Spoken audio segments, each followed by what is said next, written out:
before every single mogul competition, I would pee my pants a little bit in the start gate because I just like had so much anxiety.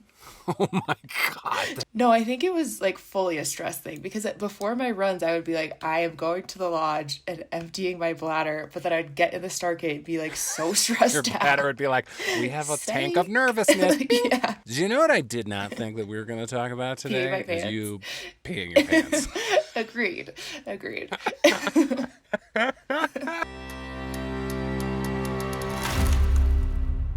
This is the Outside Podcast with Patty O. I am fascinated by the world of psychology.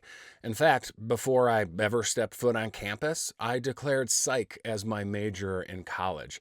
But I jettisoned my plans to become a sports psychologist after I bombed my first test. Crappy grades aside, the science still captivates me.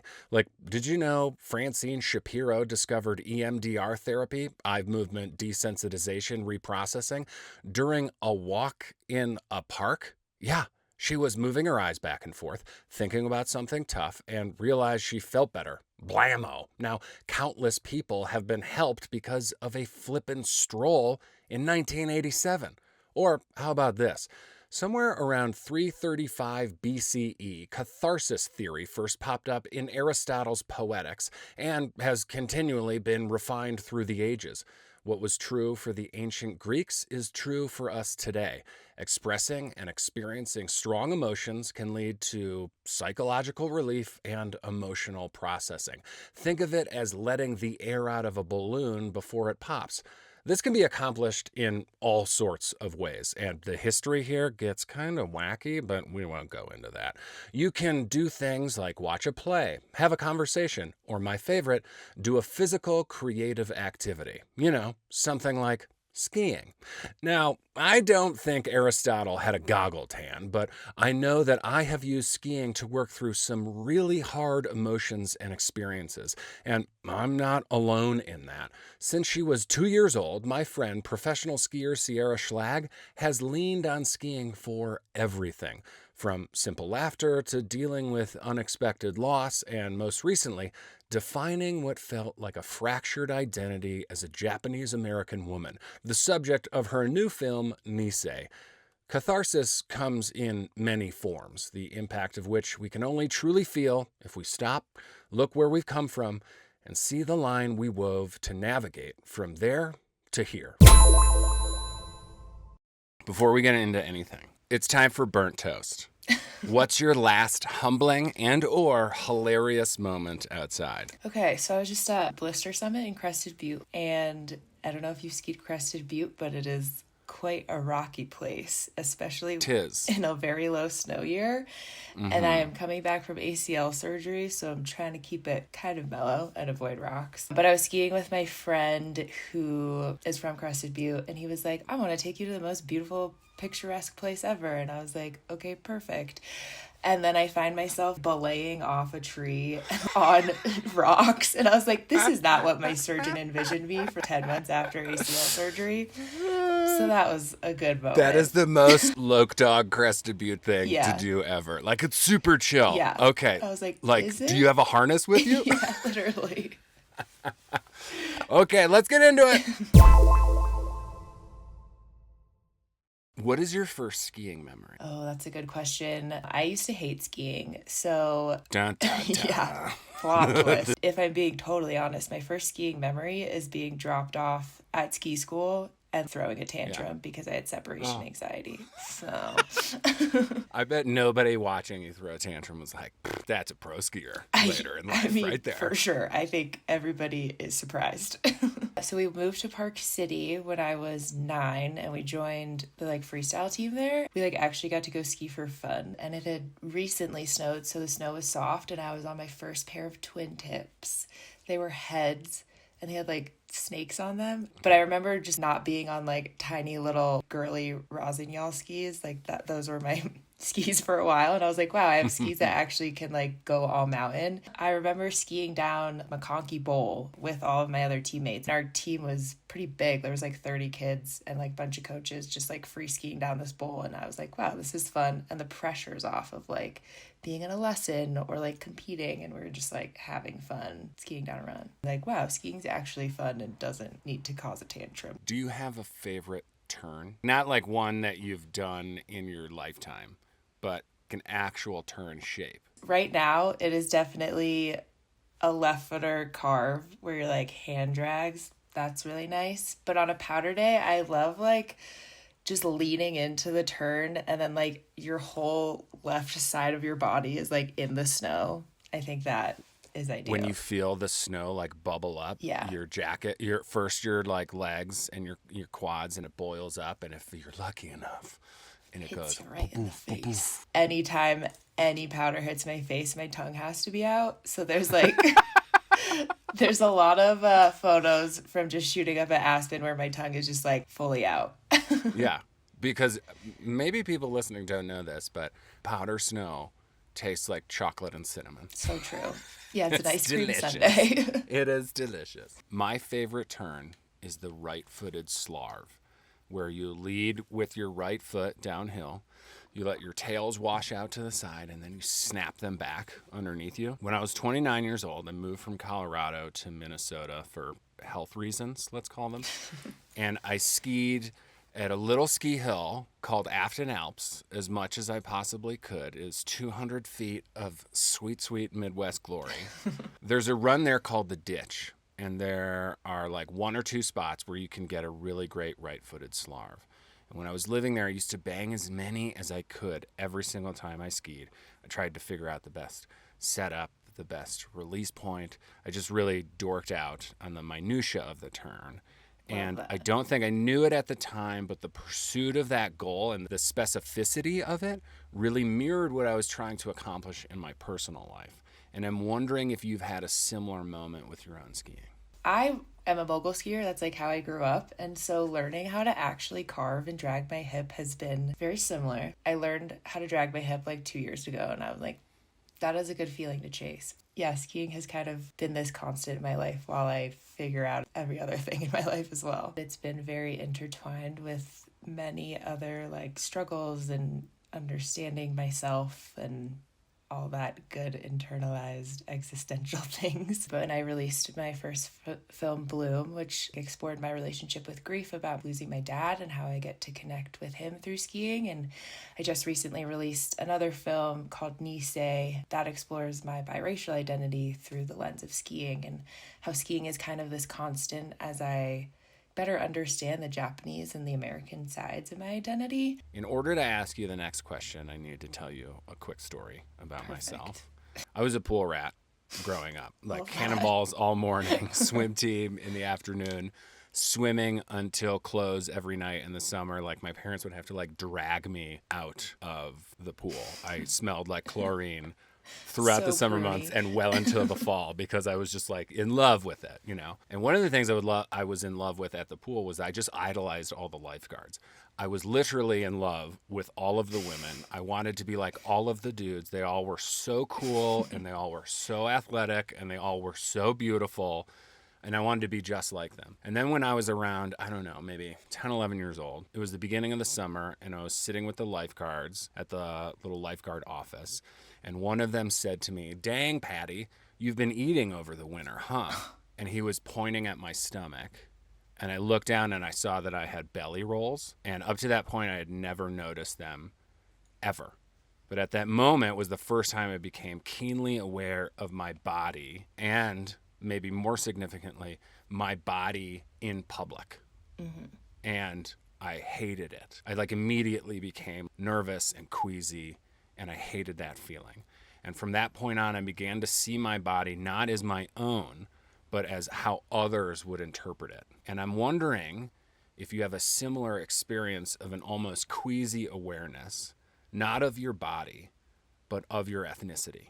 Yeah. Like middle school and high school, when we moved to Utah, that was like when I became aware, because I was raised by a single Japanese mom. The Japanese influences were pretty heavy. And then I do like remember learning about World War II in history class and like everybody stretching their eyes and calling me a Jap. And that was like a really tough thing because you're like, I'm just a kid. I don't know how to respond to that. I don't know how to act. Yeah. How did you respond? How did you act? I think I just like laughed along. And I think like a lot of my friends in high school would make Asian jokes all the time, like all the time. And you just like have to laugh along. There just weren't many other like Asian Americans in Park City where I grew up. And so it was hard to even know that like what they were doing was wrong, or like me being the butt of the joke was wrong or bad. I wanted to be accepted and more white so they wouldn't make these jokes about me. But it's hard because I was culturally like raised different. And like even as much as my mom wanted to like assimilate, and like she's been in the States since the 80s, she like doesn't have an accent, very much could just be seen as Asian American. But she was very strict growing up, and that made it really hard, especially when I was in high school and I just wanted to go like hang out with my friends, and I had an early curfew, or like I wouldn't be able to do things if I didn't get like other homework or extracurriculars done. And that I just remember just like having a really negative connotation with my Japanese identity because I just associated it with not fitting in and not being accepted by my peers. Put me in that moment. Picture this. I'm in 8th grade and I have braces and I don't know how to speak to boys, and I am just the most awkward version of Sierra you could probably imagine. And we sit down in our school cafeteria, and my mom would make this pickled cucumber salad and like soba noodles and miso soup, which is arguably a delicious lunch. And so the pickled cucumber salad is just like the most potent smelling thing, I would say. And I just remember sitting down to lunch and like opening it up, and my friend was just like, that smells disgusting. Like, why would you bring that? Did you feel embarrassed? Yeah, I felt really embarrassed, but I don't think I like actually said anything. I just was like more ashamed of like my lunch, even though looking back, that was a good lunch. Did you change your behavior in any way? Yeah, I did pretty much bring a turkey sandwich for lunch moving forward, which was unfortunate. You've talked a bit over the years about how you felt a lot of pressure to be perfect and to succeed as a Japanese American woman. And you said that competitive skiing as a teenager dialed up that pressure. Then free skiing as an adult has helped free you from it. Can you explain what specifically caused that transformation? How free skiing helped relieve this pressure to be perfect and to succeed as a Japanese American woman? Yeah, mogul skiing is tough on the knees, on the mental. I don't like competitions. I have like way too much anxiety. And this is maybe TMI, but like before every single mogul competition, I would pee my pants a little bit in the start gate because I just like had so much anxiety. Oh my God. Just a little bit. Yeah. It's just also like, why am I doing this if it's like causing my body this much stress? Like, You're excited for the big comp this Saturday? Not really, because like I'm sick of washing my base layers. And then I'm like, I'm just gonna go like hit a bunch of moguls, like that's supposed to help my bladder. I don't know. I think it was like fully a stress thing because before my runs, I would be like, I am going to the lodge and emptying my bladder, but then I'd get in the start gate and be like so stressed out. Your bladder would be like, we have a tank of nervousness. Yeah. Did you know what I did not think that we were going to talk about today? Peeing my pants. Is you peeing your pants. Agreed. So that was one of the reasons I stopped mogul skiing. And then I would start skipping ski team to just go free ski with my friends. And I was like, this is way more fun. Yeah. I love this. And so I think my junior year of high school, I was like, Mom, I can't do this anymore. I'm just going to go free ski with my friends. And that like really changed my perspective on skiing of like, I don't have to have all of this pressure on me. Mogul skiing was like kind of a job for me. Like I was taking classes over the summer, so I'd get out of school early so I could go train. And every single weekend of the winter, I was either training or at a competition, and I just like wouldn't be able to hang out with my friends. And that was annoying to me as a high schooler. And I quit and then took a break from competing at all, and then in college helped build the freeride team. And that was really fun too because I was like skiing with other women for the first time. And I was like, this is the environment I can get behind. This is actually fun. And I feel comfortable progressing without having this like insane amount of pressure on me. I feel like it just took the pressure off of skiing in general, and it made it so much more enjoyable. And now that skiing is my job, there is a little bit of pressure on there as well, but it's not like I'm peeing my pants at the top of the line every time, you know?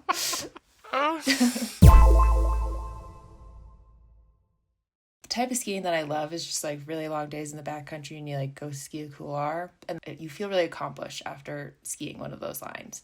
Skiing a mogul run, it's like, yeah, whatever. I did the twist or spread, like whatever. I felt less accomplished, and it's a judged sport, so you're like constantly feeling judged.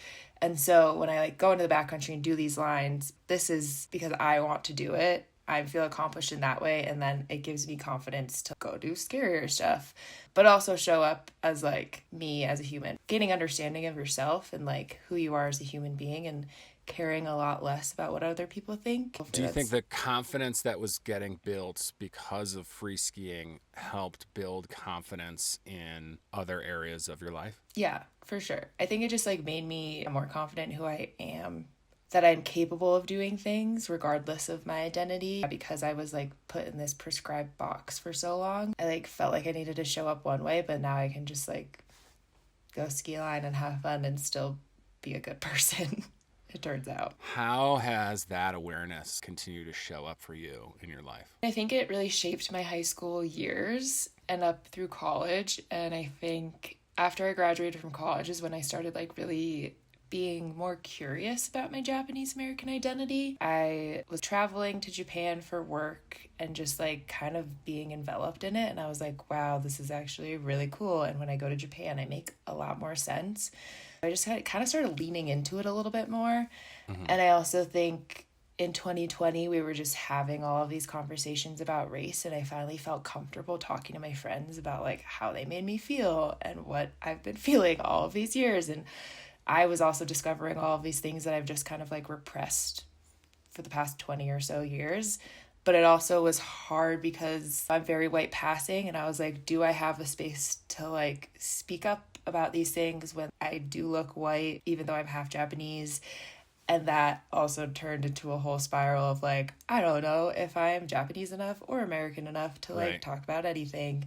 And that's when I started writing the narration to my film Nisei, because I was just like, I don't know how to feel about this. I'm super confused and I don't know like how to be the best biracial person ever. Do you think that that has influenced your visits to Japan? For sure. So I went back this season and it was like the first time where I was like, oh my gosh, I like don't need to like show up as this perfect Japanese person, and I don't need to like abide by all of the Japanese like cultural norms. I can like, I am still American and I can show up like that.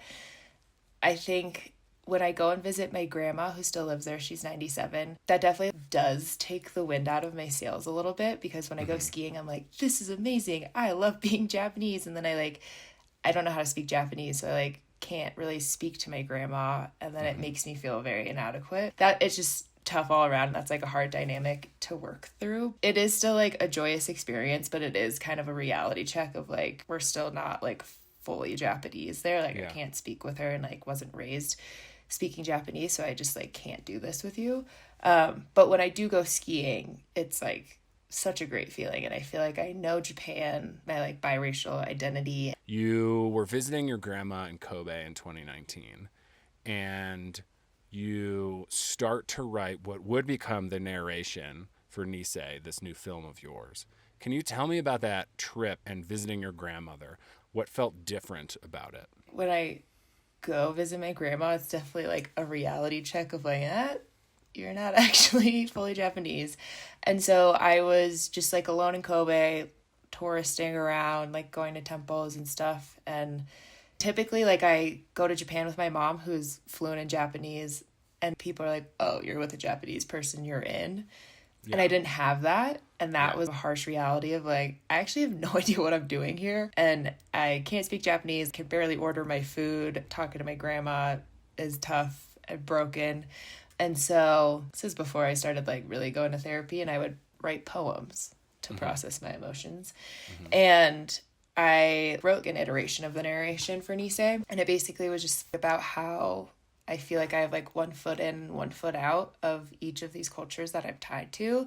And I like don't really know how to be connected. And I am called all of these words like Nisei, which is the Japanese word for children born of Japanese immigrant parents in North America. But I'm never called like Japanese. And when I go home, it's like the same thing where my peers are like making all of these Asian jokes to me, and like I'm never really seen as one of, I don't want to say equals, but like accepted as like a white person to them. Some of the lines that really stand out to me and like hit like 1,000-pound hammer are I'm Japanese but don't speak it. I'm Japanese but don't look it. How do I claim myself as a person of color when I present so white? For so long, I resented the Japanese part of me and yearned to be fully white. To me, these lines stand out because they're gut-wrenching, and they also illustrate this struggle with self-worth and almost a sense of being like identity-less due to having too many identities. Like your heart and your personhood are unmoored, which is a debilitating feeling, a confusing and chaotic feeling. How have you made sense of these feelings? Have you overcome them? I don't know if I've overcome them. I think like because my world is so public facing, whenever I like try and talk about like the microaggressions or the experiences I have on Instagram, there's always someone in my DMs saying, well, imagine if you were like a Black person, imagine being fully Asian. And so right, like the like trauma Olympics, you know, it's like, no, like you're only a bronze. There's some gold and silver ahead of you. So like, why are you complaining? Exactly. Yeah. And I'm like, wait, but I'm feeling these feelings and I know that what I'm feeling is real, but you're like discrediting what I'm feeling.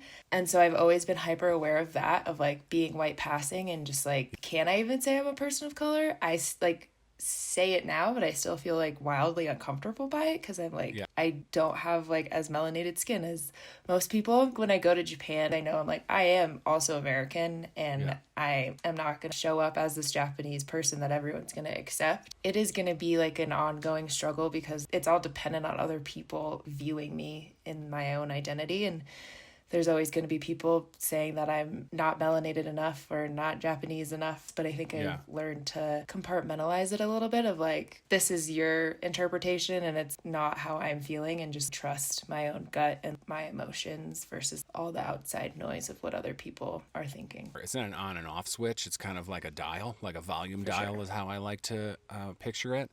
And cranking it to 10 and you're like, I am super confident in who I am and nobody can tell me nothing. And then of course the next day or like an hour later, minute later, it can be like, you're like back down to 1. When you're feeling like that, what's the thing that helps you most? Is it skiing? I think it's a combination of things. I feel like I am in one of those moments right now. Journaling is really helpful for me because I just get to like word vomit on a paper. And like spending time outside and solo skiing is really helpful for me because I just get to think and process and be more connected and present. My friend Waverly has become a really great resource because she is half Chinese and we definitely have a lot of similar experiences. As I grow within the ski industry and put out films like this, I'm getting more connected with other BIPOC skiers and snowboarders and filmmakers, which expands the community and the conversation a lot more. Processing, journaling, going skiing, talking to friends is all how it helps. Was there an experience during that trip when you were out in the mountains and you had an aha moment when you realized like, oh, skiing here makes these trips even more meaningful? Yeah, I felt like I had that exact moment, the exact turn where I was like, everything is making sense. We are in Hakuba and I was there for work. So I used to work for this company that organized custom ski trips to Japan. And it was my first year out there and it just like didn't stop snowing. We were staying ski in, ski out on Tsugaike, which is one of the mountains in Hakuba. And we were skiing in the trees in the backcountry. If you've ever skied in the trees in Japan, it's like perfectly spaced out birch trees and the powder is just like blower and it is like the most magical place on the planet. Truly. And it's like not hard skiing. You're just like kind of hippie turning and pals hitting your face and it is just like chef's kiss. It is the ideal skiing. Yes. We did one run and I just had one of the deepest pow turns of my life. And I was like, wow, this is sick. Like, this is like everything I could have imagined of like, just like such a organized Japanese skiing experience. And everything is like so quirkily Japanese and all the infrastructure is like from the 80s. And like you have to put a little cover on your skis to like go into the gondola because they just like care about their things. And I just like kind of all clicked for me and I was like, wow, I need to come to Japan every year. Did it feel like you were bringing this part of you, this identity, skier, and like finally marrying it with this identity, Japanese?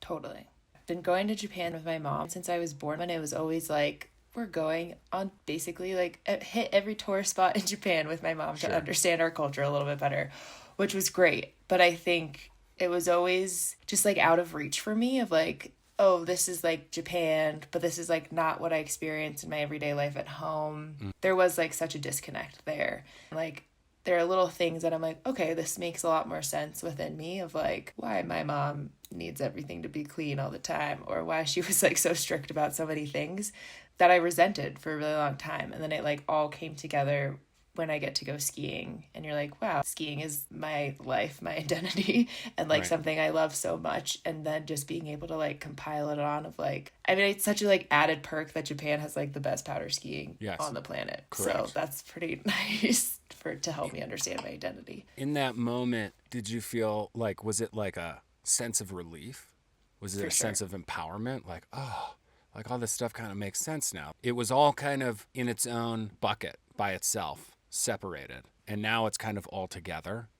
I feel like it was just like a weight lifted off my shoulder of like, oh, like I finally, everything makes sense after years of being like, I hate being Japanese, but then going to Japan and being like, wait, I'm not seen as Japanese. And so I feel like that was like brought it together, me finally like being accepting of my like biracial identity and like the culture that I resented for so long, because at the end of the day, it's like a really beautiful culture. And although it felt really out of context when I was growing up in Utah, and I just was like, I just want to be white. But now I'm like, being Japanese is sick. It's really sick. Like we have way better food than America. The skiing is top notch, and onsen culture also amazing. It's a really cool culture to be a part of, but I like didn't realize that until I had a sick right footer in the trees. Exactly. We say that lightheartedly, but I do believe in the power of the physical to create something emotional. Totally. And it sounds like to me in that moment in the trees, you're realizing that, oh, I've been resenting these parts of me. And no matter where I am, I'm othered, whether I'm in America or whether I'm in Japan. But somehow in that moment, skiing helped you arrive at this place. Totally. Yeah, I feel like I've been like two halves of people. And then when I get to go skiing, it's like, oh, we're actually a whole. And I like don't need to lean into either one of my identities as much. And I can just show up and be who I am. I don't know if this is like a cliche word, but it like does feel euphoric of like finally making sense after you've been like, I don't want to say it's misunderstood, but like just confused my whole life of like, I don't really know which place I belong in, because either bucket, like I'm just not enough, like I'm not filling it up. I feel like it does feel like the weight is getting lifted off your shoulders and you're just like, this is what joy is, and this is like how I can hopefully like transfer this back of like when I come into America of just like, that's the feeling we want to hold on to. Because it feels easy, like, which is really nice, and how life hopefully should feel. Life is hard, but like being able to like have a moment of ease within like all the existential questions within identity is cool. It sounds like the earth moved for your personhood. Totally. Yeah, a sigh of relief. One of the things that I love about skiing is its ability to simultaneously put you smack dab into your boots, make you fully aware of your body and space and movement, while also freeing you from your head. It like zaps you into this unconscious competence. Yeah. How does that help you in regard to this continued examination of your identity? Yeah, when those like voices come in and I'm doubting myself and don't feel like I am good enough as a skier or good enough as a biracial person or any of those things. I know how I feel on my skis and I know the joy and the power that it brings to me. I can go drag my hip down this groomer and it's going to feel sick. Yeah. And that is the reinforcement that I need whenever things are spiraling. Do you think that you love skiing so much because these other parts of your identity, Japanese, white, American, these were set upon you? They kind of happened to you. And being a skier is your choice. There's self-governance there. You're self-selecting. Totally. So there's power in that? Yeah. Because, yeah, like I'm choosing to do this and turns out it is like the funnest thing you could like ever do. And I feel like there have been so many aspects of my life that I have felt very weighed down on and felt this like incredible pressure to figure out or like work through. And skiing is just something that I can go click into my skis and go skiing with my friends and just be present and not feel the weight of all these existential questions and things I need to process and understand. Skiing is totally my own choice, even though it was not my own choice as a child. The continued pursuit is. Exactly. What does skiing do for you? What does it mean to you? Loaded question. Skiing is an escape, but it's also a place where I can really get in touch with myself. I spend a lot of time on skin tracks, and that is a really wonderful place to like think and process while also going to therapy. You can't just go skiing and figure your life out. You need to like talk to a professional to help figure that out as well. When I'm having a bad day, I'll go skiing just to forget and be mindless. But also it kind of helps me like ground myself a little bit more in whatever I'm going through. Well, I have a theory that I want to ask you about. My theory is that I think that you have been forced into a catch-22 for most of your life. Not Japanese enough to be Japanese, not white enough to be white.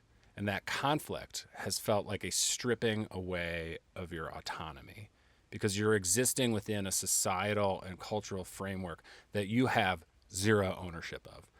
But with skiing, it's just you, your skis, the snow, the mountain, and how you artfully move your body within that.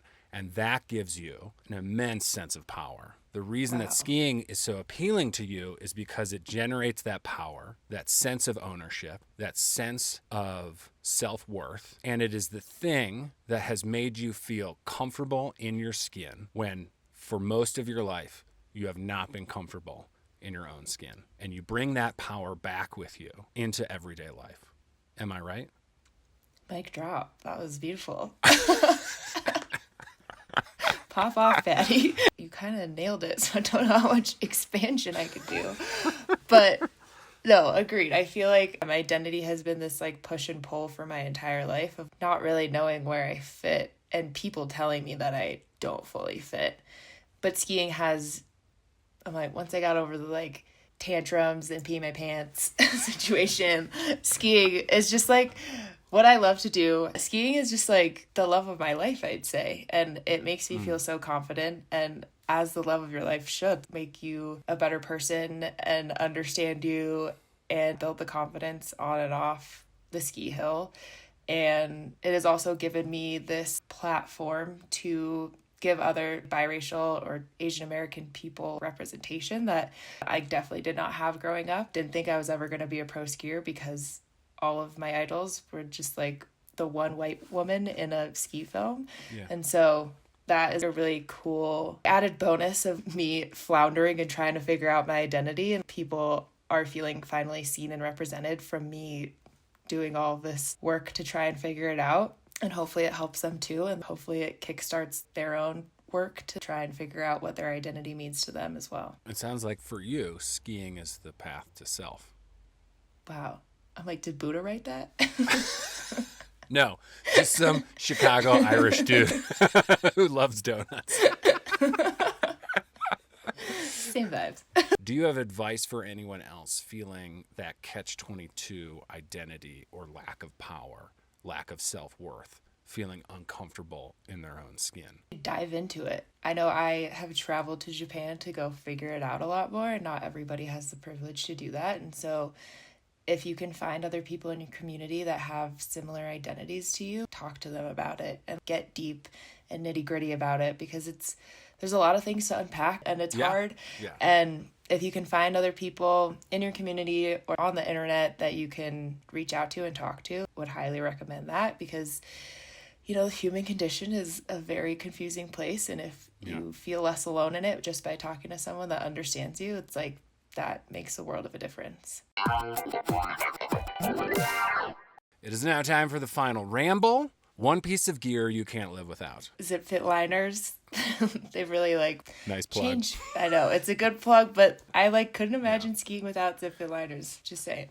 Best outdoor snack. Okay, I have 2. Sour Patch watermelons, but I've also been indulging in a meat stick and some cheese in a pocket, which feels fancy, but it's super easy. Pocket charcuterie. I know. I do love charcuterie. What is your hottest outdoor hot take? Okay, I have so many, but I think this as long as you're comfortable and warm while skiing, people really shouldn't care what other people are wearing. Life and the mountain is a runway.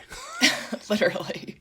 Sierra, this has been an awesome conversation. Thank you so much. Thank you. Hope that in our chatting that you have not peed your pants at all.